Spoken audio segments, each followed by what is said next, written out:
Hello. Um, Today I'm going to look at your game against Vaishali, who hopefully is not Vaishali Ramesh Babu, because she played a very poor game if that's the case. But Vaishali Ramesh Babu is a pretty famous by now Indian chess player, and she is the sister to Pragyananda Ramesh Babu. And so, if you actually played Vaishali, that would be pretty cool. She was recently in the candidates for the women, where she did kind of poorly in the beginning and then did pretty well in the second half. Chances are, though, you did not play her because she would have obliterated you. Anyway, uh, today I wanted to start this off with an opening called the fried liver. The fried liver is, it kind of looks ordinary to start with. Let's just say this. And we're going to go here. And we're going to go here. And then we're going to go here. And then this will be a nice little joke for advanced players. And this is the fried liver attack. And the fried liver attack is when you get that knight onto this square here, where it can attack the queen and the rook and the, one sec, still no mouse, sorry, and the rook at the same time, and is protected by the bishop. And I wanted to show you this because there's a certain geometry that happens in the board here when you can get this knight over to this square, this square, this square, not that square, this square, or this square, where there are certain forking potentials that happen on this back rank. Here you can see it could happen on this side as well, with the king and the rook in that instance. So I just wanted to show you that it's important to be careful for the knight coming up to these squares, because it does have a good chance to fork your king and rook, fork your queen and rook, fork your everything in between. So I just wanted to start off like that. We're going to start your game. You played e4. They played d5. This is known as the Scandinavian defense. And the main idea is that after you take the pawn, they're going to bring their queen out and recapture it. Play continues from here pretty basically. Knight comes out. Usually they'll go back if they're being nice. Sometimes they'll give you a check, and then you just develop. And the idea is that their queen has a nice open kind of access to places. And you maybe are a little bit ahead in development. I personally generally enjoy it when my opponents play the Scandinavian, because I find it's easier to play with white. Just because you harass the queen constantly, and then you get to do what you want. Spoilers. Instead, you decided not to take, and they took you instead. I would love it if you, in the Scandinavian, I would recommend you take and then bring the knight out so that it attacks the queen after she's over here. But in general, I would prefer it if you stopped doing this. I think that this is, how do I say, it's a defensive play, and as white, you don't need to play defensively. I think it's better for you to play like this, although not in this position, because then they push their pawn. But ignoring that, I just don't like you pushing your pawn up like that. You're locking your bishop in unnecessarily. Slap your knights out first. It's going to be better for you. Anyway, he takes, retakes, queen comes in. In general, it's better to be the person trading the queens than to get your queen traded. And the reason for that is exactly this. Now, because your king is moved, you can no longer castle. So black can still castle because they haven't moved their king yet, but you can't. And now your king is stuck in the middle of the board. So let's say, black suddenly starts, expanding out here. And I don't know, like this, suddenly your king's under attack. And it's not going to be very fun for you because it doesn't have a lot of safety. Whereas the black king is pretty safe right now. It could actually probably should have castled there. Yeah, the black king is pretty safe here. in the sense that like you can't really get to him, and he's already gotten to you. You are, I should say she if it's Vaishali, and she's already gotten to you. You're just getting rolled at this position. What's the eve I'll put this at? Really? Well, never listen to me. That's fascinating. This does not feel good to me. Guess you go back? Whatever. I think most players would say this is not good for white. Despite what the eval says. Stop that. So you trade, you can no longer castle. He brings his knight out to attack the pawn. I'm glad you remembered this. We talked about this last time. Knight protects the pawn is just a nice thing to remember. And now this should start looking familiar to the start of the video here. Okay, first, before we go to the start of the video, don't do that. Because the opponent's response is very natural, is they can push the pawn and just you go from attacking them to being attacked. So putting the bishop out like that, I think is good if the opponent played this maybe, because then putting the bishop out kind of does something. It stops the knight from moving, and then if they kick it, you can trade it off if you like. And now this seems pretty good for white, even if the king is in the center. But just stop that. Just coming out here with the check when the opponent can push the pawn like this, not great. It doesn't feel nice. In the sense that like you went from you tried to get an attack off, because I guess the thing is they have to do something about this. In this position, black has to do something, and they have one bad move, which is to move the king, and then they have like 3 to 4 good moves here, which like turn the tide on you. So getting a check, while it's fun and satisfying, and while you're getting your bishop out, you need to make sure you're getting your bishop out in a way where it's not getting immediately counterattacked, because then you go on the defensive, and if you wanted to be on the defensive, that's fine, but don't. Coming out here with a check makes it seem like you're trying to be on the offensive. So don't do that. Now we get this play from the beginning of the video where we see that geometry again, where the knight can come in and take the rook. Oh my gosh, these arrows are driving me crazy. Anyway, you learn this one the hard way. But know that the knights, whenever the knights are on the 5th rank, I have a joke in the chess club that I run at school, which is knight on e5 is an automatic win, which is to say if you get your knight over that like halfway point, you get the knight like into your opponent's position and there's nothing they can do about it, it's an automatic win. It's a joke, but there's some truth to it in the sense that like knight on the 5th rank is just super, super powerful, and your opponent leveraged that very well here. Goodbye, rook. It was nice knowing you. Bishop out. Love that. I think that's great. That's going to be a little painful. I love that this bishop is now pointed at this pawn. That's often a very vulnerable pawn because only the king is protecting it. And when you have something that only the king is protecting, there's often tactics involved. Fine move. Bishop out. I would have preferred that you block with the knight here. A, because that gets the knight into the game, and B, because it's this discovered check. Remember, we were talking about discovered checks last time. Well, it's not a check, but a discovered attack, wherein now your opponent has to respond to you, so to speak. And they don't have any good moves here. Everything that they do from this position loses the knight. They can't even desperado it, which is when you take a piece on your way out the door. Oh my gosh, yes, I'm still here. Thank you.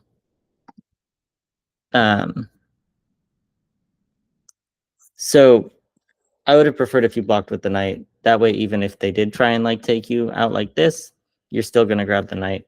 The knight can't go here because the king guards the square. But you move the king instead, which is like okay. It's not losing by any stance. He moves the knight out. That's a bad move.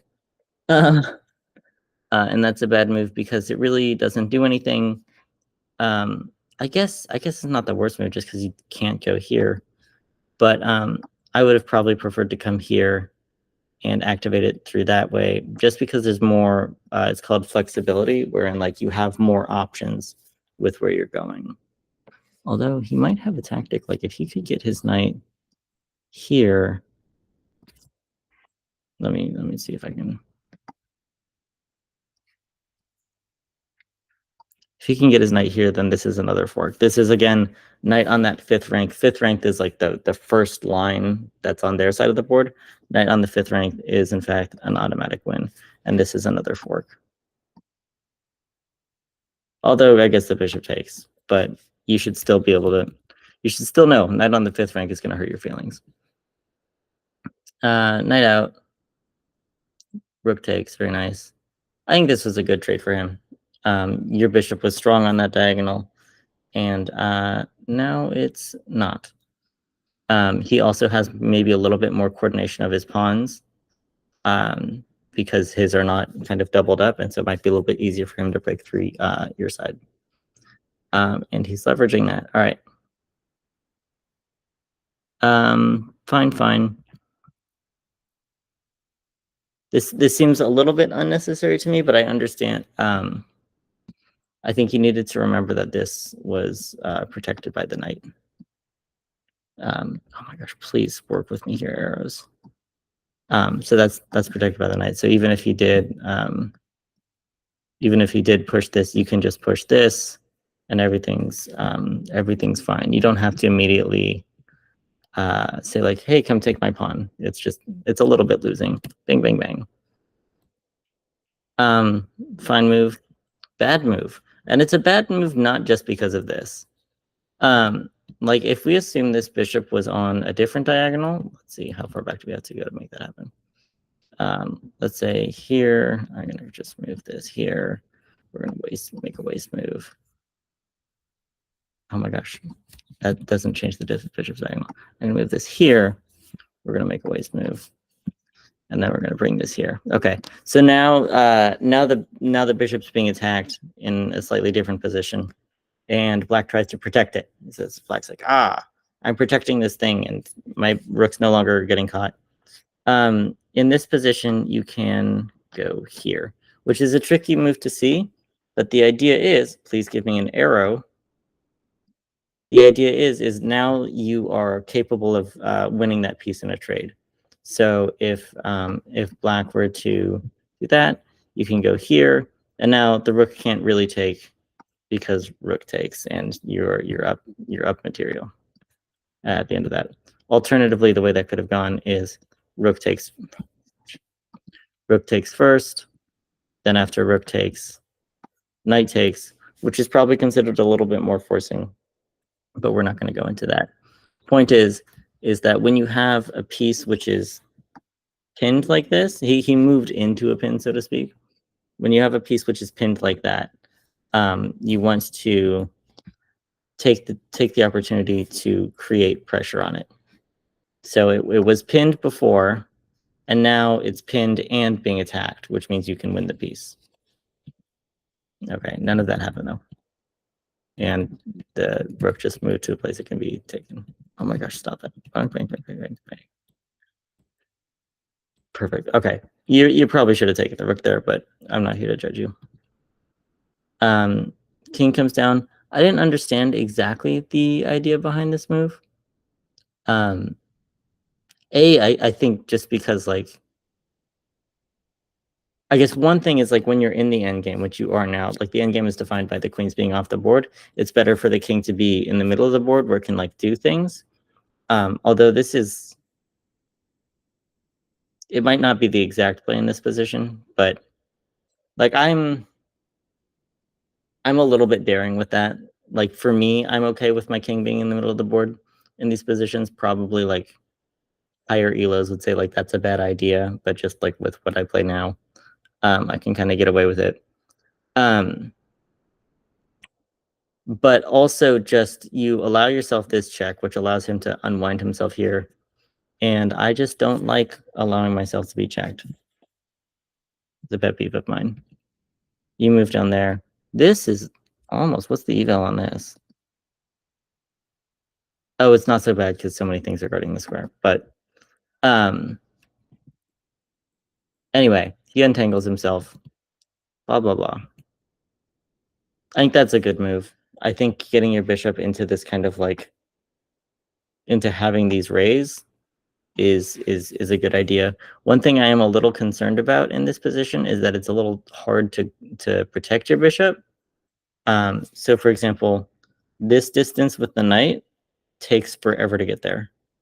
You have to, it looks like it's close by, but that's going to take at least 4 moves to get to that square.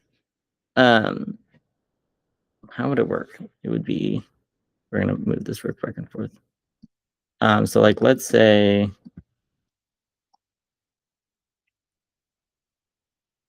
I know. Okay, let's say you got like free moves here.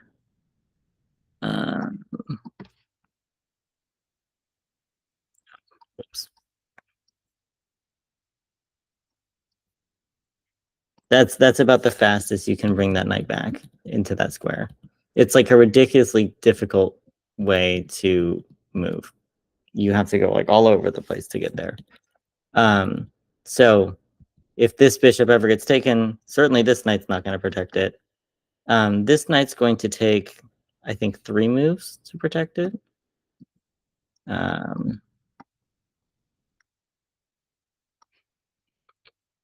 Yeah, so this knight takes 1, 2, 3. So yeah, it takes 3 moves with that knight, and then this rook can't protect it because that pawn is there.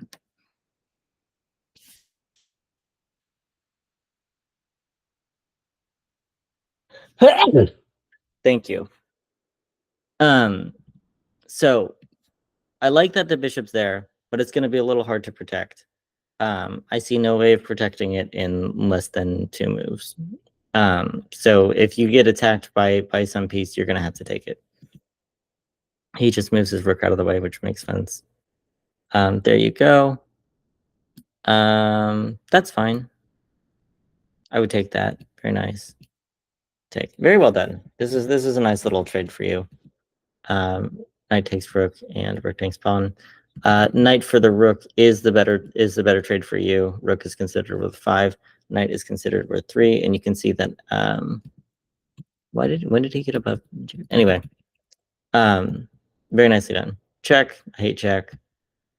He attacks your rook, and you do something very clever here, where you check the king, take the rook, and then take back.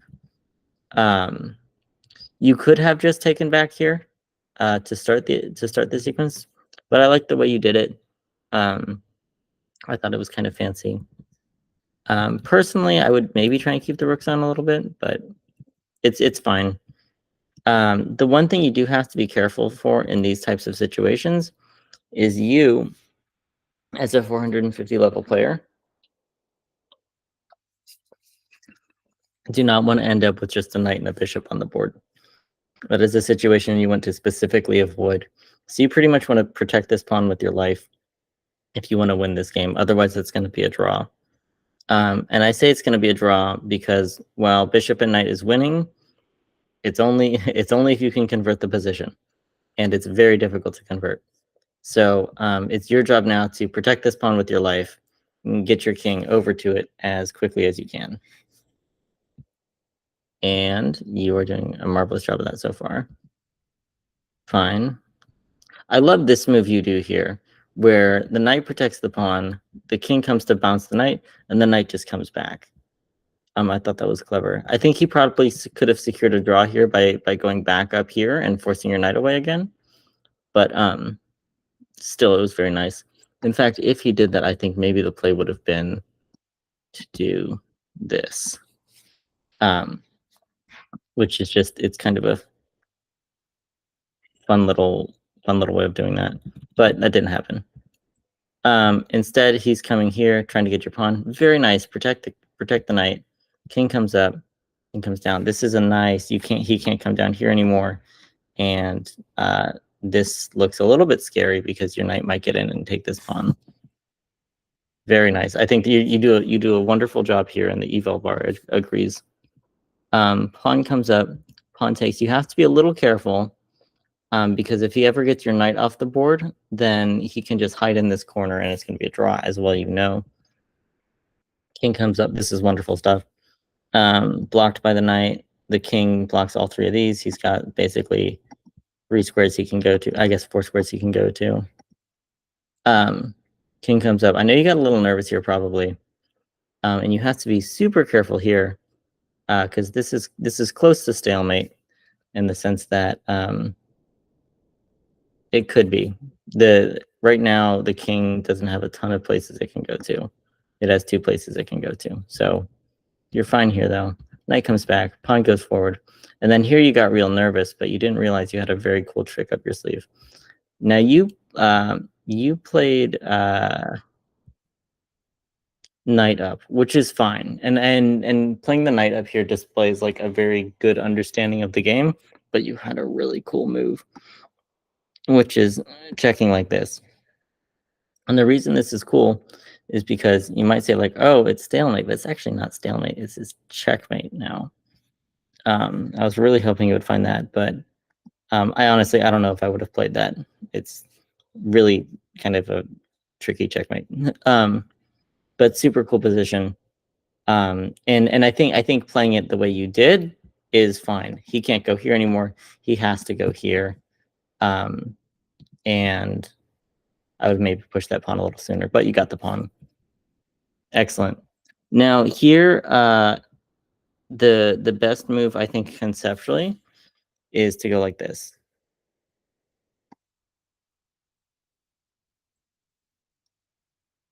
And how would you get that in this corner? This is kind of a joke. But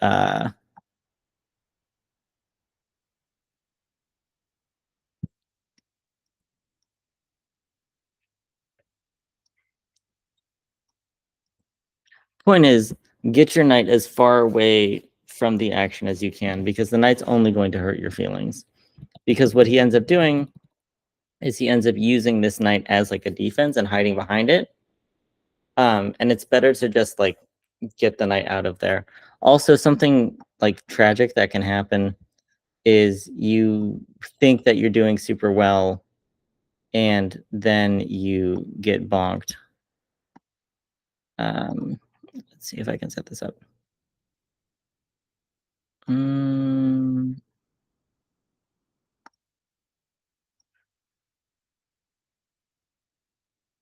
you know what?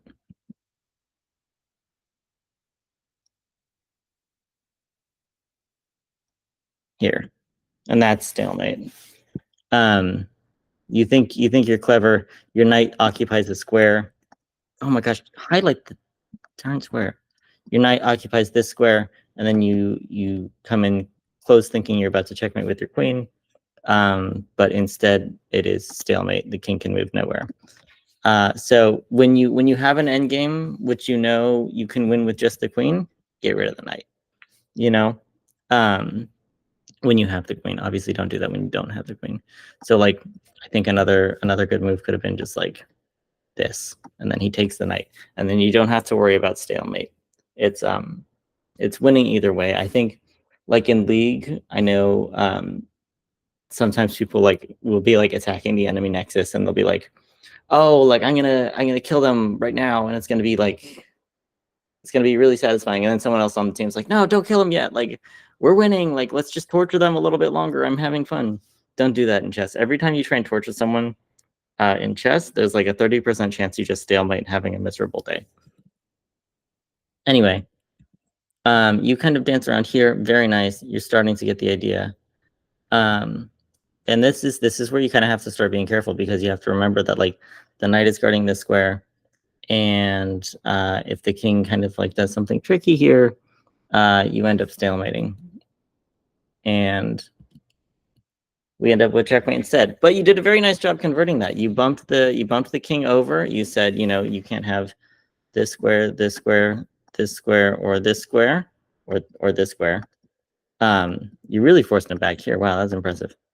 You forced him back, and then you put your queen on that diagonal. And you said you're no longer coming for, or not a diagonal. You put the queen on that file. You said you're no longer coming forward. King moves up, and you just checkmate. Very nicely done. It was well done. All right, I will now try to stop the recording.